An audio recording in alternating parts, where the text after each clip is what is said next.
안녕하세요. 이슈이시다 시간입니다. BLM 시위를 촉발한 조지 플로이드 사건의 용의자 데릭 쇼빈의 재판이 진행되고 있는 가운데 인근 미네소타 브루클린 센터에서 또 다른 흑인 사망 사건과 관련해 폭력 시위를 벌이고 있는 시위대를 향해 경찰과 맞서 싸우라고 격려한 민주당 소속 흑인 정치인 맥신 워터스가 논란의 중심에 섰습니다. 공화당은 워터스 의원에 대한 강력한 징계를 촉구하고 나섰는데요.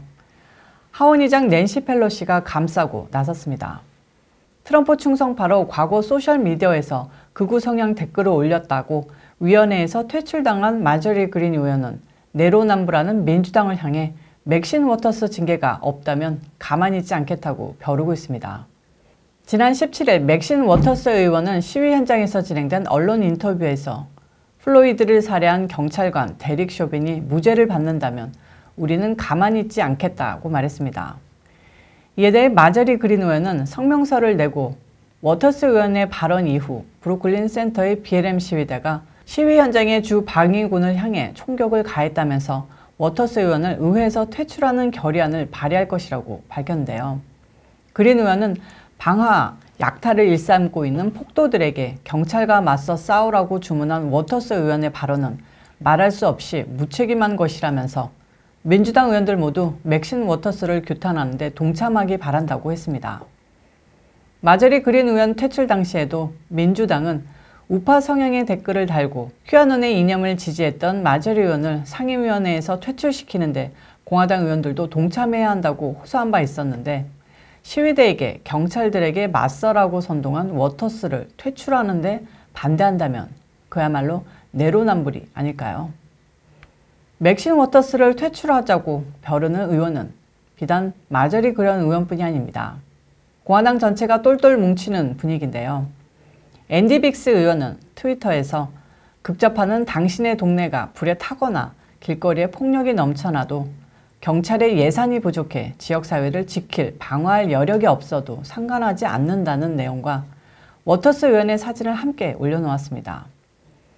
콜로라도 로렌 버버트 하원의원 역시 맥신 워터스는 왜 그 멀리까지 달려가서 폭동을 주문한 걸까? 무슨 좋은 일이 벌어질 거라고 라는 트윗을 썼습니다. 켄벅 의원 역시 왜 현역 하원의원이 시위대에게 맞서 싸워라 라고 말한 걸까? 라고 반응했는데요. 공화당은 맥신 워터스의 버릇을 이참에 확실히 고쳐버리겠다는 의중인 것 같습니다. 맥신 워터스는 민주당 중에서도 흑인 의원들 중에서도 표현이 좀 그렇지만 또라이로 통하는데요. 도널드 트럼프 전 대통령은 2년 전에 그녀에게 트위터 경고를 날리기도 했습니다.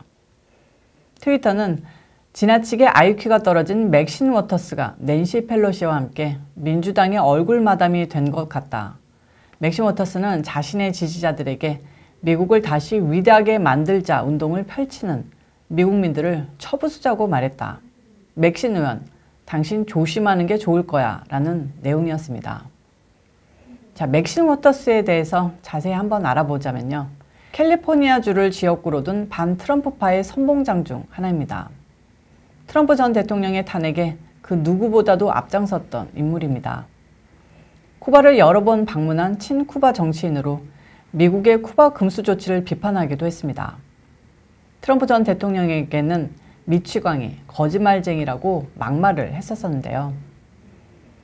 트럼프 전 대통령이 미국을 혼돈과 분열로 가게 했다고 비난을 했습니다. 개인적으로는 여러 건의 부패 혐의를 받고 있는데요. 2004년 당시 워터스 부부가 소유한 회사가 불법적으로 국가사업의 수주를 받아 수백만 달러의 이득을 얻는 스캔들이 터져 하원에서 윤리 위반에 대한 조사를 받았습니다.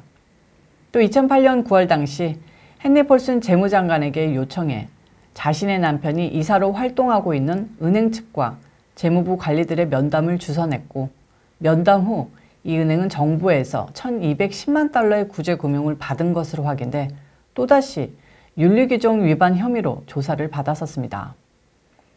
이를 통해 맥신 워터스는 정치 시민단체인 워싱턴에서의 책임과 윤리를 위한 시민 모임이 선정한 부패 정치인 14인 중에서도 상위권에 등재됐는데요.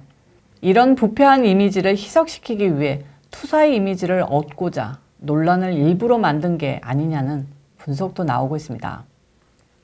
다음 소식입니다. 도널드 트럼프 전 대통령이 바이든의 9월 11일 아프가니스탄 주둔 미군 철군 계획을 비판했습니다. 트럼프 전 대통령은 아프가니스탄에서 빠져나온 일은 긍정적이지만 그보다 일정을 앞당겨야 한다고 말했는데요. 트럼프 전 대통령은 당초에 5월 1일 철수 계획을 수립했으며 9.11 테러로 미국민들과 세계인들에게 슬프고 아픈 날로 각인되어 있는 9월 11일을 골라 하필이면 아프가니스탄 철군의 날짜로 만든 것은 그 상징성을 왜곡시키는 것이라고 비판했습니다. 그거에 대해서 저도 동감하는데요. 완전히 승리에 돌아오는 것도 아니고 군대를 되돌리는 날인데 하필이면 미국이 역사상 가장 끔찍한 테러를 당한 날에 맞춘다뇨. 바이든의 공보부는 도대체 머리가 있는 건지 없는 건지 알 수가 없네요. 한편 트럼프 전 대통령은 성명서에서 우리는 더 일찍 나올 수 있고 또 그래야 한다. 19년이면 충분하다. 사실 너무 많고 너무 길었다며 9월 11일은 우리나라에서 매우 슬픈 사건이자 시기를 의미하며 우리가 이런 위대한 영혼들을 기리는 성찰과 기억의 날로 남아 있어야 한다고 말했습니다. 이날 성명은 바이든이 아프가니스탄에서 9월 11일까지 모든 전투 병력을 철수하겠다고 선언, 트럼프 전 행정부가 5월 1일까지 철군하겠다고 탈레반 측과 합의했던 기존 기한을 깨트린 데 대한 반응으로 나왔다고 정치 전문 매체 더 힐은 전했습니다. 오늘 이슈 이슈다는 여기까지입니다. 시청해주셔서 감사합니다. 저희 방송을 시청해주시는 여러분들 주말 잘 보내셨나요? 저도 이틀 동안 너무 바쁘게 장도 볼 틈도 없이 빠르게 시간이 지나갔는데요. 주말 잘 보내셨으리라 믿고요. 오늘 영상도 좋으셨다면 구독과 좋아요, 알림 설정까지 빠르게 콕콕콕 눌러주시고요. 내일 찾아뵙겠습니다.